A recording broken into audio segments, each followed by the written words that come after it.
amen, who shall separate us? Who shall separate? I want to take your attention to the book of Romans, chapter 8, verse 35. And the reason why I'm bringing this up, because, it's easy to make excuses of separation. Who separate? If you want to be in the place, I'm going to be here. If I don't want to be here, I'm going to let something separate me.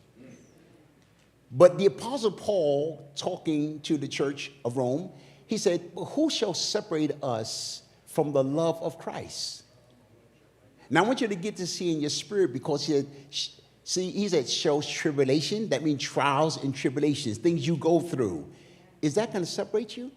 Because remember, again, in the church world, I have heard that people come to church, they come like 5, 6, 7 Sundays, they doing good, and all of a sudden they go through a tribulation, a trial. A tribulation is like a trying time. Let me tell you something here now. Which of you wouldn't go through a trying time, but you still go to work every day? So your trying time doesn't separate you. So you know what? Your rent got to be paid, right? So you ain't going to miss work. So separation is only because we put in our mind, and this is the thing that gets me, we separate from the wrong thing. The church is a word that can change or alter your space. The church is the one that can take your mental capacity and put it back on track. The church is the one that can get you healing and deliverance. And we say, I think I'm going to stay out from what can help me. So therefore, if I have something in my body and I need to go to the hospital, I should not be at no mechanic shop, because they can't help me there. I need to be in a place where I need to hear from God, because I'm going through a tribulation, a trying time. Something is hurting me, but I need God. There's so many folk today who have committed suicide because they refuse to let God in. Say amen.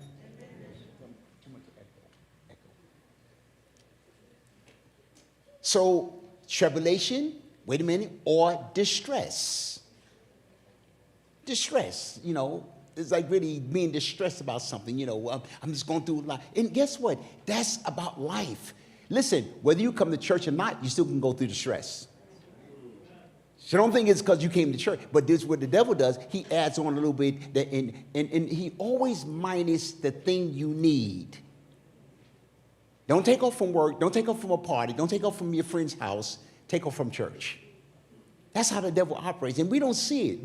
In whom the God of this world have blinded us.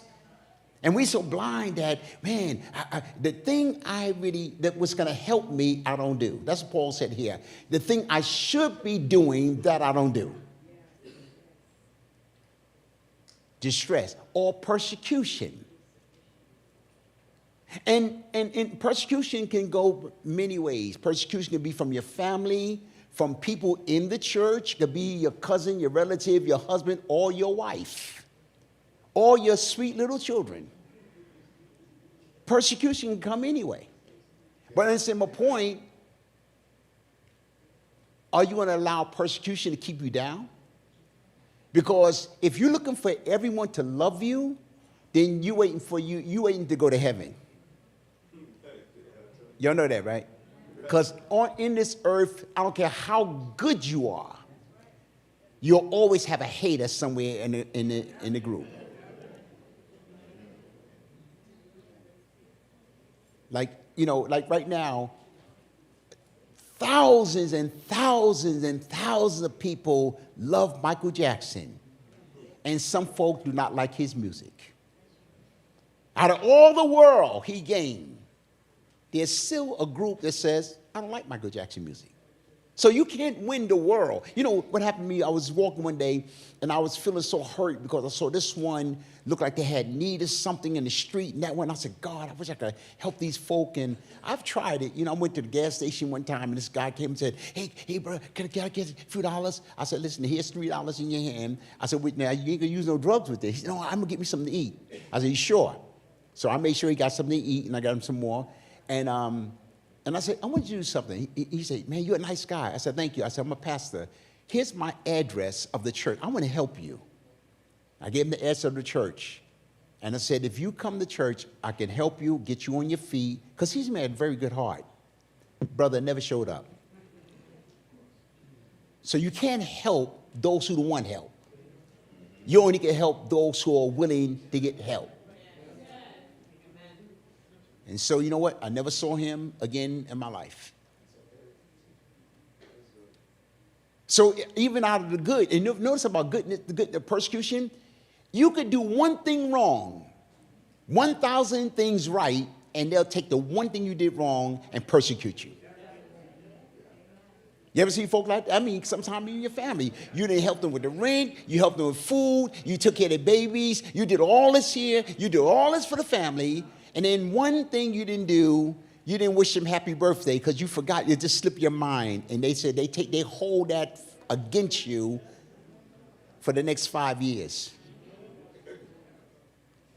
But they forgot when you lend them $900. They forgot when you take care of the children. They forgot when their boyfriend beat them up, you came there and beat the boyfriend up. I'm just saying, they forgot all that. See, people are so weird. And that's why I'm going to help you out for this too. Whenever married people are having fights, stay out of it. Don't even let them beat each other up. Because while you get up there trying to protect your sister, your brother, by the time they get back together, the other party don't like you no more. And they hear lovey-dovey sitting there saying, and the other one's still looking at you, that evil eye. Because you came to beat them up that day. Learn how to stay out of that. That happened years ago. My sister, God bless her, and she said, and her and her husband was fighting and whatnot. And she called me and my brothers over. We ran over to the house, and we put them in the corner and said, hey, you don't touch my sister. Remember what happened? The police came too, and they grabbed him out the house or whatnot. She jumped on the police back. So let him down, leave him alone. Come on here. And so thank God he didn't club her. But I'm saying, but see, people, and then at the same time, 2 weeks later, they lovey-dovey and kissing each other and holding hands, and now we looking like the villains. Sometimes just, talk to them, speak to them, Facebook them, Zoom them in, and leave it alone. Say amen. Because they will be getting back together. Amen. It's called crazy lovers. Let me go back here. So now, famine. When things are down, do you stop coming to church? Because again, I'm using a scenario that we go to work regardless. There people go to work without no lunch. They say, listen, I got to go to work. I ain't got no money for lunch, but I'm going to work. I'll just look at somebody else's peanut butter and sandwich and peanut butter and jelly sandwich. I'll look at that sandwich. Oh, come on, trying to get an idea of what it feel like they have something in my stomach. But people go to work with no food because you got to be at work to get your money. Famine shouldn't separate. Nakedness. Well, I don't have the right clothes. Even right today, there's a new world thing now. Years ago, everyone had to dress up a little bit better in church. Now today, you can wear your casuals, your hoodies, your sneakers, your jeans. Pastors wearing hoodies and jeans. That is a different change. One time, all the ministers had a big robe on. Come on here. But now it's a little bit different. People listening and sitting down, they relax. Amen. And it's preaching is still going, which is good. But I'm saying here, the whole world is changing. Pearl or the sword. So therefore, who can separate you? Nothing can separate you if you don't want to be separated. See? It's just like love. When you love somebody, no matter how much your family talk against that person, if you like them and love them, you're going to stick with them. You'll leave your family for love. Say amen. Nobody like Leroy, but I love him. And no one's talking to you anymore, but you're still with Leroy. Say amen. So who can separate you? Nothing can separate you. If you put your mind to, I'm not leaving, I'm not going anywhere, I'm going through some things right now, because every one of us, and I want you to notice here for the rest of your life, every one of us will go through something while we're serving God. That is normal. That is not abnormal. There are people who have come to the church and they lost their job the next week. Was it a curse? No. The devil said, now you're here. You need to get back out of the church because look what happened. No. See, the devil used those little ploys. As soon as I got to church, I lost my job. Or as soon as I got to the church, I started backing up in my rent. As soon as I got to church, amen, my boyfriend left me. My girlfriend left me. So these things the devil uses and say, it's the church.